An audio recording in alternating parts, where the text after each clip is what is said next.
So, I'm curious, I've always been curious with each person, what was your religion or spiritual, what was the religion or spirituality like in your home when you were growing up? Before you were ever introduced to the LDS church or anything, what did that feel like in your home?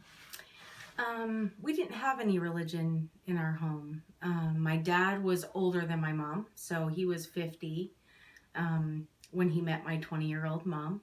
It was quite the scandal. But, so we didn't have any kind of religion at all, really. I'm not even sure that we ever spoke about the Savior or God. I don't remember a defining moment when I first heard these words, but we didn't talk about it too much. And then my mom she moved out, and my dad found out he was terminally ill. And my older sister, who's 20 years older, my dad had from a previous marriage, she's a member of the church. And she and her husband lived out in southern Utah. And so they were like, well, why don't you guys come live here so that when something does happen, we can help. So we moved from South Florida to southern Utah. That's different. Yeah, it was a big culture shock. It was very strange. Very different. The red dirt was so weird to me. Yeah. How old were you in this? 9, I think. 9. Mm-hmm. Yeah, old enough to know what's going on and remember and have things be crazy. Yeah. How had your sister joined the church? I think she was in high school. Okay. And the missionaries came to her and her single mom. They lived together, and the missionaries had come to her home. Okay. And then she got married, and they had been members the whole time. So when you moved to Utah and things were different, did you start going to church with your sister, or did they... Yep. So you started seeing that religion in their home. Yep. The first thing that I really remember about it was she was like, okay, so our whole family's giving talks in sacrament meeting. And so here's your talk. What? And I was like, oh, okay. I had never spoken in sacrament meeting, hardly knew what it was really, but mine was on Joseph Smith and his leg surgery situation. Okay.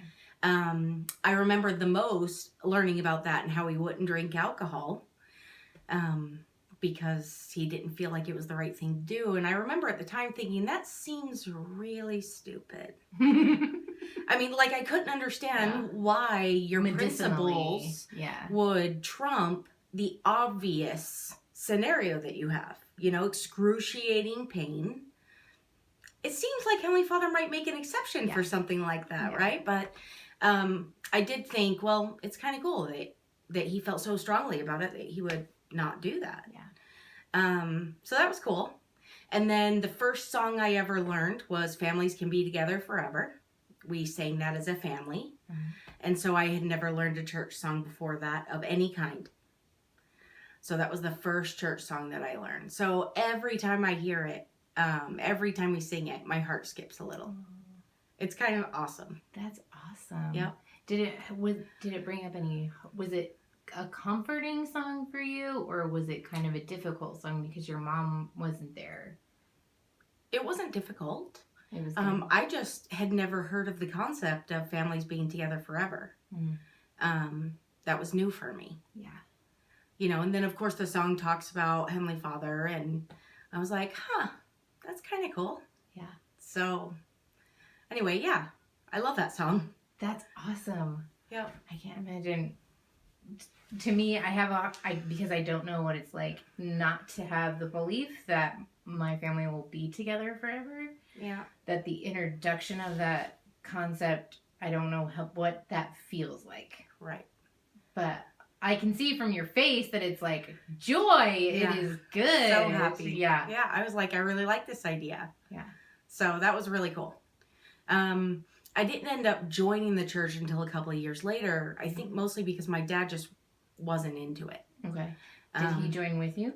So what happened was my sister had sent the missionaries to our home. We lived probably 2 or 3 blocks from them. Mm-hmm. And the missionaries came over and they asked if they could teach us a lesson, and my dad's like, okay, fine. I think he just liked the social, he was retired by then and wasn't going out much. So I think he really enjoyed the social aspect of it. But the missionaries came over, they taught us the first lesson, and you know how they're like, so do you want to get baptized? Yeah. And I was like, yeah, I do. And my dad's like, we do? And I was like, I don't know about you, but I'm doing it. Now, to put it in a little context, all my friends were members by now. Yeah. Right? So we were in Magna, Utah, and everybody was a member. It was odd not to be a member of the church. So my whole network was there, and church was maybe a 5-minute walk. So it felt like a normal thing to go ahead and go to church with everybody. My testimony didn't really come until the young women's program. So I was 11-ish. And then I remember being in primary for a very, very short time. So I think I got baptized in the summer, July, maybe. And then my birthday's in December. And the young women's program is where everything changed for me. That's when I learned that the church was true and that I was going to be a lifelong member. So when you were in Young Women, so you were a teenage girl with a bunch of other teenage girls, what was it about that program? Was it the peers around you, or was it the leaders that you had, or what was it about that, or was it just that you were a teenager and starting to kind of think for yourself? I'm not sure. No. I would say it's probably a little bit of both. Yeah. A few years ago, I saw one of my leaders from way back then. We had driven by her house in Magna, Utah, and Melanie and I were like, let's see if she's home. So we stopped and we opened the door, and she knew our faces, but she couldn't remember what our names were. And I just remember when I saw her face, how overwhelmed I was at what a strong influence she had been. And I think she was my leader only for maybe 6 months. So sometimes it's, people kind of flow in and they have a bigger impact than you would expect. Yeah. What was it about her that you really connected with or loved? She was really smart, but she was also super tough. That woman didn't take crap from anyone. And I really appreciated that about her. She could get things done. And during that visit, I found out that every year she goes up to a cemetery that she has family members buried in, and my dad's buried there. And then she put flowers on his grave every year. I didn't know that she did that, and she had no way to tell me. I think she had always wondered whatever happened to me, because I moved to St. Louis a couple of years after my dad had died. And so she always put flowers on his grave. And so now she sends me a picture every year that she does it. Wow. Isn't that awesome? That's amazing. I know. Yeah. Wow. So you joined the church as a 11-year-old-ish, and your dad joined as well at the time? Yeah. He actually joined first. Okay. Got the priesthood so he could baptize me. Oh, so it was really quick as far as that went. Yeah. And then how much longer before he passed away? He passed away when I just turned 16. So not very many years. He was sick for a while. And then he passed away then, 1995, I think. Okay. And so I was barely 16, and then I went to live with my mom in St. Louis, maybe a year later. Okay. So how was that transition going from your introduction to the church, where you lived in a predominantly LDS community, where, like you said, everyone else is going to church and it's a 5-minute walk and it's very simple. It seems simpler and easier. Yeah. Especially as a teenager, you're doing and very social. Yes. All your friends are there and it's a good thing. And then you moved to St. Louis. Yeah. And what was and now you're the only member. Well, living with your family. It's true. So, and to add a little bit of context, my mom was a homosexual. And she had a partner. And so I went to live with the two of them. Okay. So it was quite a different scenario. Sure. And so they weren't into the church. But supportive of me continuing to go. Of course, I ended up kind of falling off because if you have to go through tons of effort to go to church every week, I guess I just didn't have the wherewithal to make that happen at the time. Sure. Well, it's not like you, I mean, it's hard when you're still kind of a kid, like. Right. Yeah. Yeah. So I ended up spending a lot of time with my mom, hanging out with my mom. That was really healing for us. That's good. So, but, during this time that I didn't go to church, my testimony was still there. I knew that I would go back. I knew that I would stay a member. There was never a doubt. Okay. My mom had some doubts. She was kind of disappointed in my decision to be a member of the church. Mm-hmm. Because we have some moral opposition to the lifestyle that she wanted to live. Mm-hmm. Of course, it doesn't have any effect on my relationship with her. Not really. I don't view it through that context. I'm very supportive of her, and really all I want is for her to be happy. Mm-hmm. It took many years for her to realize that that was something that was possible. Okay. That you can have the religion and also love your mom for and whoever be she wants supportive. To be. Yeah. Yeah. So it was kind of odd, but we worked it out and it was fine. So then I went to college in Illinois. I still wasn't going to church all the time, but I did go every once in a while to like the singles ward. Okay. Which I thought was odd. I thought the singles ward was strange. Okay. I felt like the people there were strange. Yeah. I didn't really connect with anyone, so I had a couple of friends that were members that went to school with me, but for the most part, not really. Kind of a weird place. Yeah. Full of weird people. Yeah. Yeah. I mean, you know how it is. Yeah. I mean, they were just different. Yeah. And it didn't come with the whole family thing that I was used to. Yes. I was used to entire families being there, and we didn't have that. Yeah. So I just went sometimes. It wasn't really my jam at the time, though. So you go through a couple years where church isn't as big of a focus. It is hard. I mean, whether you grow up in the church or you are converted to the church, the time in your life when you're in college and you're single is difficult. Yeah. That's hard to know. It's hard to navigate when you're trying to figure out how to do all that, how to get through that, and how to, like, whether or not you actually have the faith that you've always said that you had. Right. Or thought you had. Well, that and you're trying to figure out what you want to be when you grow up. Yeah, there's so many decisions you're making. And so you're trying to figure out, if you want a career and family and all this kind of stuff. And it just felt like going to church was pretty overwhelming. Yeah, there's so much that you're already concentrating on. So that was always, I was always very positive about the church. I just didn't feel the need to make a real effort to go there for a while. Mm-hmm. And that lasted maybe 3 years. Between high school and college, maybe 3 years. So what was it that made you decide to make more of an effort to go back and kind of be all in and like really go back to what you said?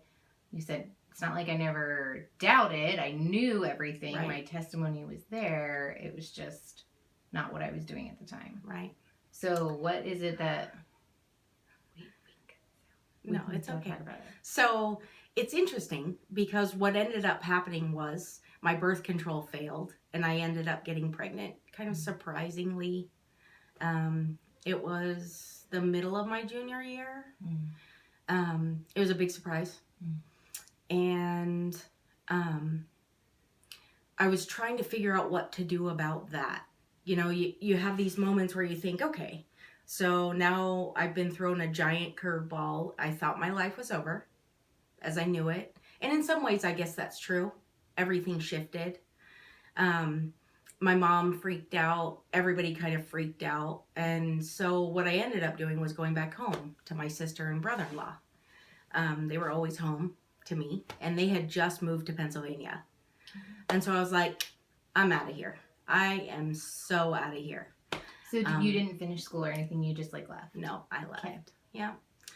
And I was like, well, I'll just pick up school there. Or I didn't really plan to come back. But I certainly did plan to move forward. I just was in this unsure place of, what am I going to do with myself now? And actually, the catalyst for making me move was I was sitting on my mom's couch and I was just feeling terribly sorry for myself. Why me? It was so stupid looking back at it, but I was just feeling really sorry for myself. And it was really clear. The Spirit was like, so what you're going to do is you're going to move to Pennsylvania. You're going to place your baby for adoption and everything's going to be okay. And I was like, ugh, it was so not what I wanted to hear. I've never been more disappointed and prompting in my life or since, really. But I was real upset for a couple of minutes and I thought, no way, there is no way. And then I finally succumbed. I was sure that it was the right thing. And I was like, fine. If we're going to do this, then I'm going to need tons of help because I don't know how I'm going to make it. And part of me was thinking, Heavenly Father has lost his mind. Like, that's crazy. And so anyway, I packed up and I moved to Pennsylvania. Wow. Had several spiritual experiences even on the drive that let us know that this was exactly the right direction to move in. And as soon as I got there, I ended up getting a job and I was going to school at night. And so during that time, I went through several strange occurrences. I think of the adversary trying to stop me from coming back to the church. I think he was fine with me being naughty and not going to church and not focusing on my spirituality and just focusing on school and my friends. So I had lots of really interesting experiences with that too. Yeah. Do you feel like, what was it that made you, because to be honest, you're in a tough spot. Right. By anybody's standards, you're facing a tough spot and now you've got sequential events that are, you feel like Satan is like, no, we got to stop this chick out from making the right choice. So what is it that kept you going? Did you feel like as Satan increased in your life, so did God, or you were just able to be stronger, or how did you get to where you got if all of that hard stuff was going on? So it was my sister Vicky she has a great testimony. She's amazing, right? She's like a lighthouse, right? But she's also so beautiful and compassionate and delicate. She's so different than I am.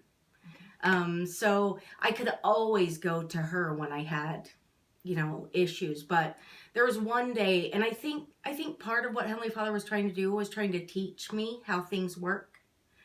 Because I really didn't have that at home. Yeah. The mom figure, the priesthood holder, I hadn't really had much of that except with them. But like one day, I just felt sad all day. And actually I felt kind of gross all day. Heavy, like something was heavy. Yeah. And there was one day I went to work and then I went to class that night. I even went to institute. I went to institute. What? Yeah, so I went to institute that night and I just couldn't shake it. And it felt like it got worse and worse and worse all day. I just felt drained and depleted. On my way home, I realized that it was the adversary just working against me. I don't know what was actually happening, but I know I was really struggling. And so I was like, okay, that's it. I need to get a Father's Prayer or something because I need to be able to go to sleep. And I walked through the garage. I parked my car. I walked through the garage, and the very minute I walked into the house, whatever it was couldn't come with me. And it was just gone. And that was the first time I realized that the priesthood was a real thing. So I was sure then, the Spirit told me that was the priesthood. And this house is off limits. So I was like, I think I'll just stay here for a while. Yeah. Wow. So that was super cool. And And I had several of those kind of odd little, yes, Heather, this is the right thing. Yes, Heather, you're doing the right thing. So I was just sure the whole time I was doing the right thing. So that was a big comfort through it all. Yeah. And I started going to church again. I wasn't very social at church though. I was pretty standoffish. That whole like growing belly thing. And I had a lot on my mind, and I just wasn't real interested in talking to anyone. So I had a couple of friends at church, but I wasn't real social there. So yeah, church was nice. I was starting to develop my testimony again, singing the songs again makes a big difference. You know, I got to hear families can be together forever again. I probably hadn't heard it in years, you know, and so that was nice. Yeah. Good. So that was cool. Wow. So Brian talks a little bit about when I talked to him about meeting you and how you were like, I'm not pushing this guy into the church because I'm done. I don't want to do that. This needs to be like his journey. We're not pushing this. I'm not having you join some church so that I can. Well, he actually put it more lightly than what was actually happening. Okay, so tell me your side. Tell me your side. I want to hear the truth. Okay. What really happened. Yes. Okay. Sans more drama. Okay. All right. So essentially what happened was I met Brian at school at night. Okay. Nice. And I thought he was a nice guy, but that's all I thought about him. So finally he's like, all right, so let me take you out. No, thanks. Have a good day. No, thanks. And finally he's like, all right, so I'll buy you as many shrimp as you can eat. Let's just go to dinner. And I was like, fine, because shrimp's obviously my weakness. So we go to dinner. And he was nice, really nice, fun. We went to a movie afterwards, the first Harry Potter movie. We went to Harry Potter afterwards, and we had a pillow fight in Walmart because the Walmart was attached to the movie theater. So anyway, I thought he was so adorable, and he really was so adorable. But he wasn't a member of the church, so this wasn't going anywhere. Right. And I've already been down that road. No thanks. Yeah. So anyway, we go on a couple of dates, and then he asked to come to my house to pick me up. And I tell him no, I don't think so.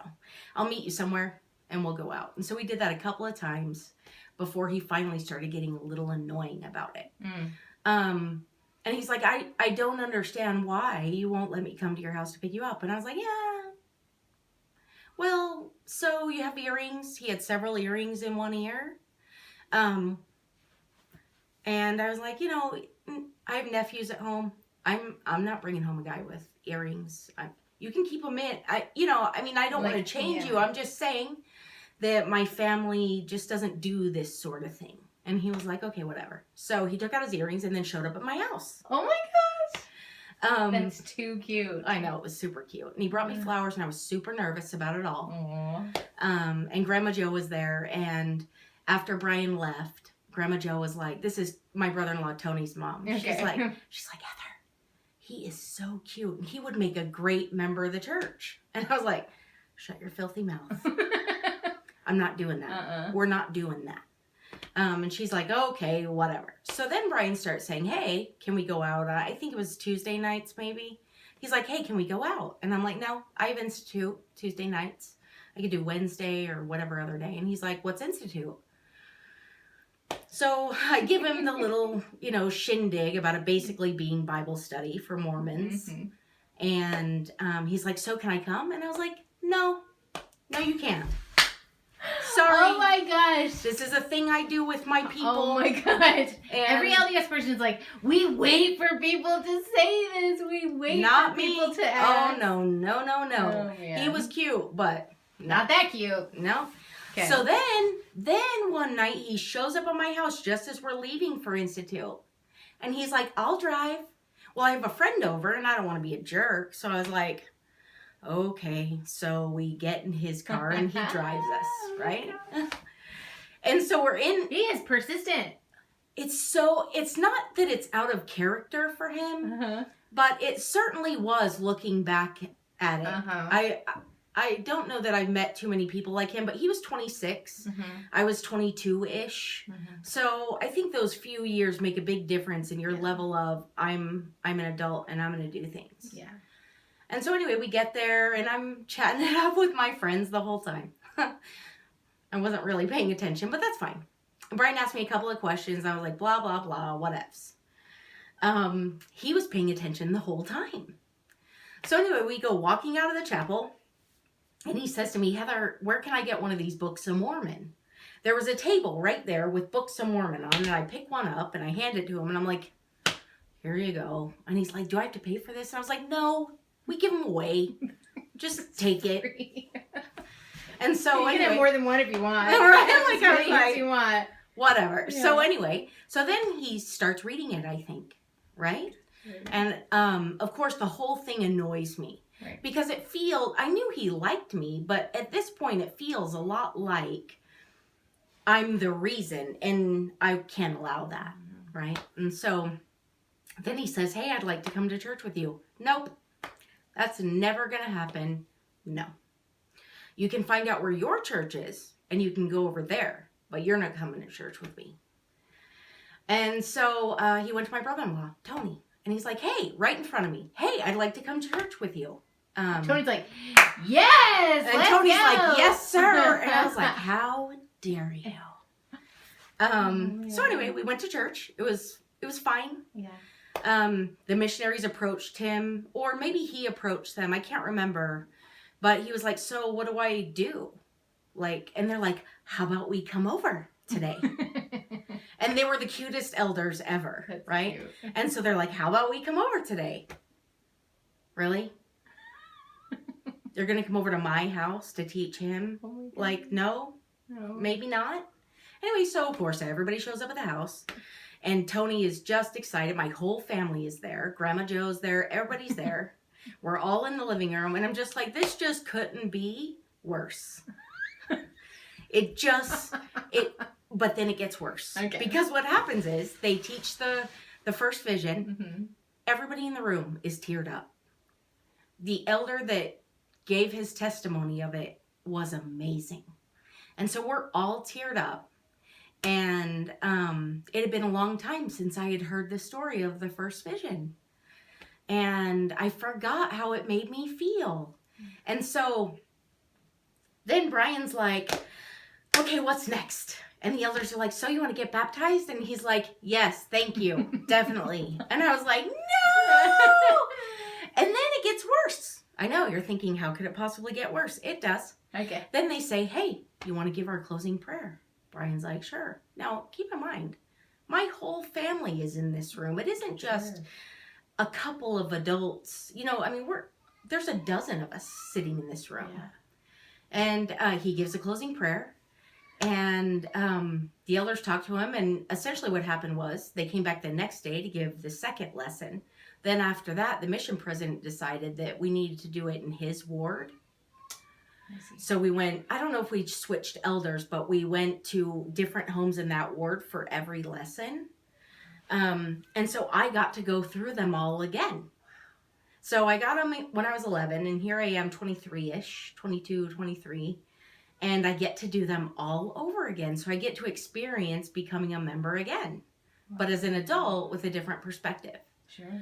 And one nice thing about Brian is he has tons of biblical knowledge. He had gone to school or gone to church for a very long time. Mm-hmm.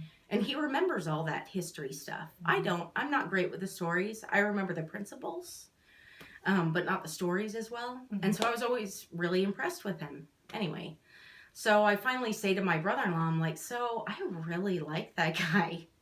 He's really cute. And but I really wanted to marry a return missionary. That was kind of like, it was the goal. I was like, all right, that's what I need. I need to marry a return missionary. And Tony's like, well, that isn't fair. I was like, what do you mean that isn't fair? And he's like, you can't hold it against Brian because he's too old to go on a mission now. The cutoff is 26 and he's 26. Obviously, this is what's meant to be, right? And he's like, so you can marry him or not, just saying. You shouldn't hold it against him. And I was like, it was such a surprise. I expected him to go, yeah, you're right. That's really important. Mm-hmm. But he surprised me with that answer. Mm-hmm. And so then I started considering it more, and I don't remember what happened between them then and actually getting engaged, but it wasn't very much time at all. Mm-hmm. Maybe a month after he finished, got baptized, then we got engaged. I don't remember. And then we got married. So yeah, it went really fast. And his family was really surprised about it. They were Methodist, Presbyterian. I'd say they're all solid Christians, believers, but not necessarily church-going people. And it was a real big surprise for Brian to join our church. And of course, they felt how I felt at first, that maybe he did it for me. Yeah. But if they knew how difficult I was to deal with, they would have recognized that I had nothing to do with that. You're like, I was trying not to have that I was happen. working it the other direction. It wasn't like I was telling him no, but I was telling him no, not with me. Yeah. Right? You go do your own thing. Knock yourself out. Go be You Mormon know, in be your a fairy. own church. Be whatever you want. Yeah. Be a Wicca. I don't care. Okay. Whatever you want to do. Yeah. So it's kind of funny to think about now. Yeah. But yeah, that was a good time. It was really good to go through all the lessons again. So, Wow. yeah. That is awesome. I know. Oh my gosh.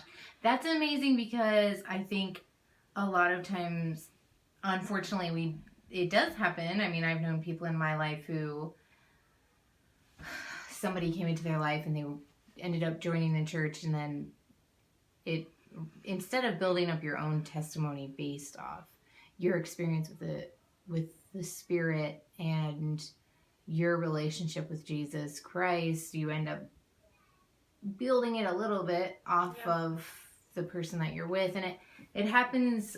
I don't think it's anything against people who are dating members of the church, because I think we all do it. I think as kids we do it. You know, we build our testimony off of our parents, you know, and you know, as teenagers we kind of piggyback off our peers, you know, until we're forced to decide and say, no, this is for me, and I believe it, and I'm going to follow through with it.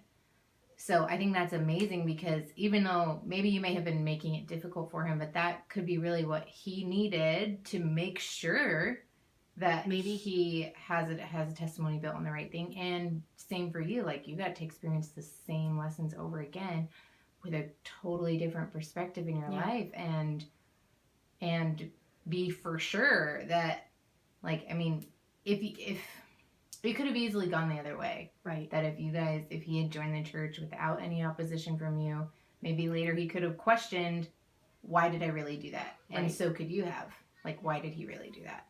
Have we ever, you know, really solidified that? So that's amazing. Yeah, his testimony is definitely independent of me. Yeah.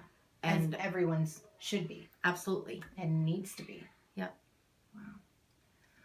So, I had some thoughts for you, because he mentioned in his just about, like, the importance of the temple, and, like, when going through the temple, what that did just for, like, how everything just kind of leads you to the temple. And I was just wondering if you wanted to talk about what the temple has been like in your family over the course of your marriage, and how it makes you feel, like, because your favorite song is Families Can Be Together Forever. And I mean, with your history of what your family was like, what does it feel like for you to know that with our beliefs and the priesthood and everything that we have, that your family can be and will be together forever? So I love the temple. It actually makes me really excited. So Brian and I got married. He got baptized in February. Mm-hmm. We got married in May. Mm-hmm. So he couldn't go to the temple. We couldn't go to the temple to be married. So we had to get sealed later. So we got sealed February. And so we went to the temple, super snowy day.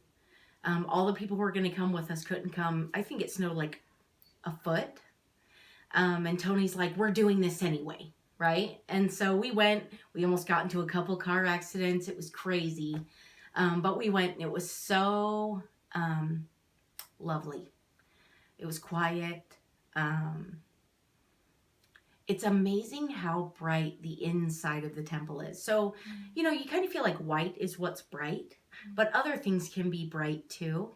And so it's so beautiful in there. And I remember feeling a little inadequate just because I had never been in there before.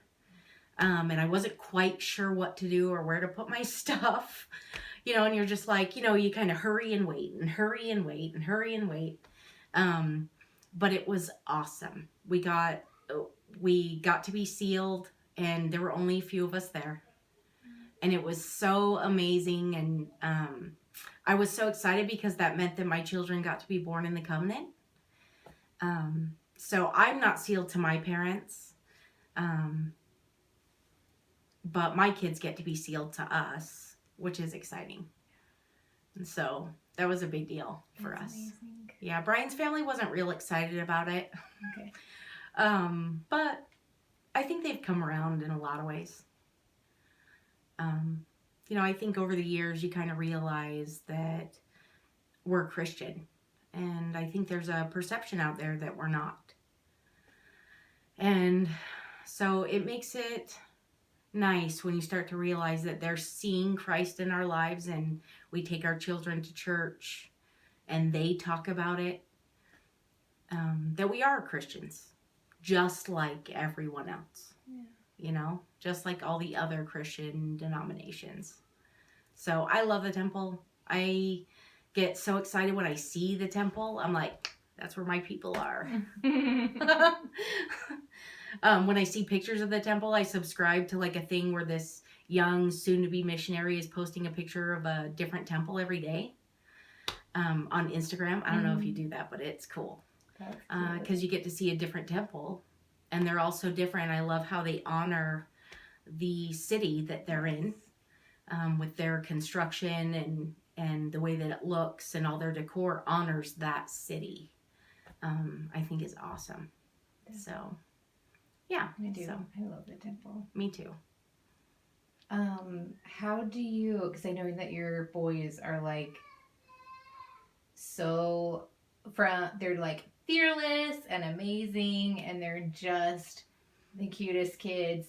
How has your experience been raising a family in the church versus the way that you were raised?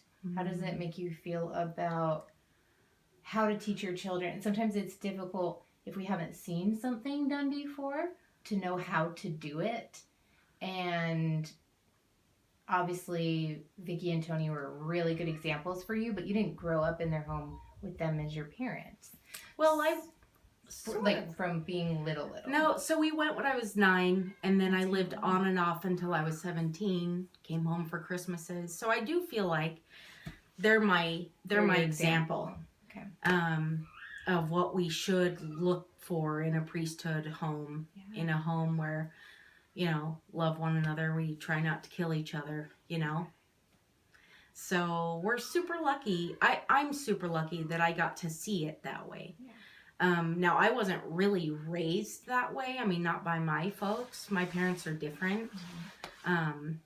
But one thing my parents always was really honest with us about what's going on in the world.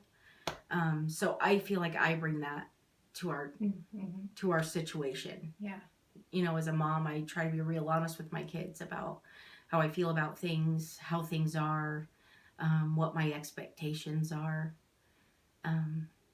so that they feel secure. Because something I didn't feel was secure. I had tons of abandonment issues and things growing up. And so I never really felt secure. And so hopefully, my big goal is to raise my kids in the church. I hope they go on missions and serve honorable missions. I hope that they know that I love them, and I'm real excited that they're stuck with me for eternity. So, I don't know how they feel about that, but I'm pretty pleased about it. Good.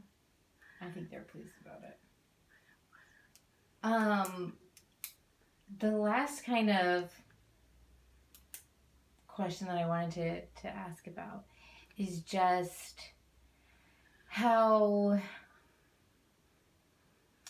your membership in the church and learning about the Church of Jesus Christ of Latter-day Saints and becoming a member, and then the obviously we all have phases in our life where we are a little more into it and a little less into it, or we're working on spiritual growth, or we're not really trying. But how how have how has your life basically, but your membership really affected your relationship with Jesus Christ and like who he is to you? Like, what does he mean to you? So, since moving south of the Mason-Dixon line, Mm-hmm. I've learned a lot about the religious culture here. We have a lot of Baptists. I've met lots of different people here. In Pennsylvania, there were a lot of Amish, Mennonite, and so their religion is very different than ours, and that's sort of expected. Mm-hmm. And then here, we're among different Christians. One of the things that I've noticed is a tendency for people to assume that since we're not as worthy as Christ is, right, Mm-hmm. or as amazing as God is, or godly enough, that makes us not worth as much to God as we could be, right? We're nothing in comparison, which is true. But I think the part that they're missing is that we mean everything to Christ. Like, my personal happiness is so important to him. And that's why he gives us direction. And that's why God gives us direction to make us the best. When you're sitting on the couch, you need to get your butt over to Pennsylvania. Yep. You need to move there because and this is, that's where you're need gonna you to be happy. Yep, do what I ask, and you will be happy. I hung on that for months. Okay, fine, I'll do it. I'm not happy about it, but I'll do it because eventually I'll be happy. Well, honestly, I mean, everything fell into place in ways that I would have never expected. If I got to draw out my own life, it's a very different picture than what I was given. Mm-hmm. And the older I get, the more I recognize that what I was given was far better than what I would have dreamed for myself, because my sense of understanding is so limited in comparison to God's. You know, I mean, when we look at our children, we're like, yeah, you don't actually want that. You want this. And we tell them no to that because we know that if they wait, they get this. Because of our broader understanding. And, you know, Christ and God, they have that. They understand that. And so when I was going through my whole thing with the pregnancy and placing a baby for adoption, I saw personal care being taken of me. Like, Heavenly Father was personally taking care of me.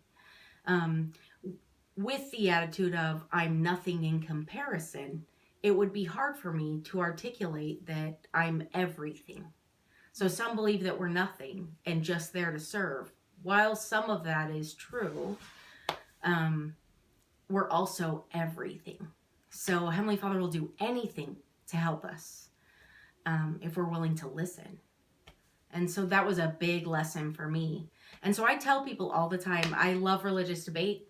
Actually, I love any kind of debate.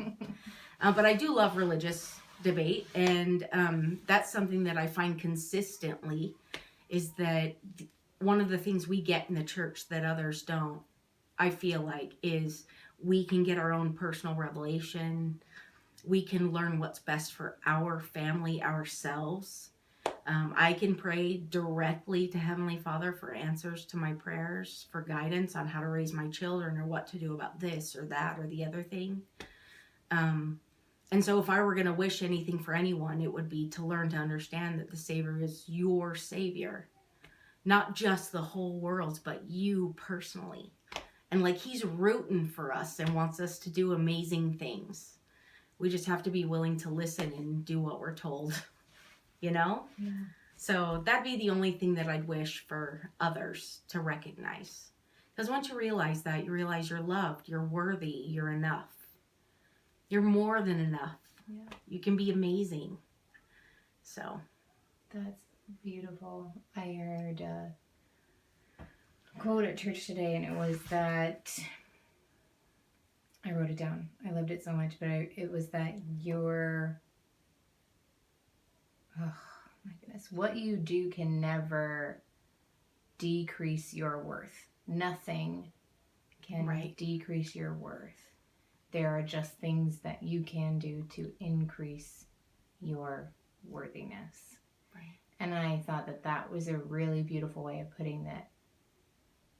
You know, we are children of God, and definitely being a parent, you know, helps you understand that relationship between a parent and a child, but that love is not describable. Right. Yeah. Yeah, I mean, throw yourself in front of a moving train is probably the closest we can get to describe what we would do. Yeah. Right? We'd do anything. So imagine somebody without limited capacity. You know, we have all this limited capacity and we would do anything. So would God. Yeah. He'd do anything. And that's a big comfort if you understand that he's in it with you. You know, the difficulty that you're going through is temporary always, and that he's going to help you. It's very helpful. That's awesome. Thank you.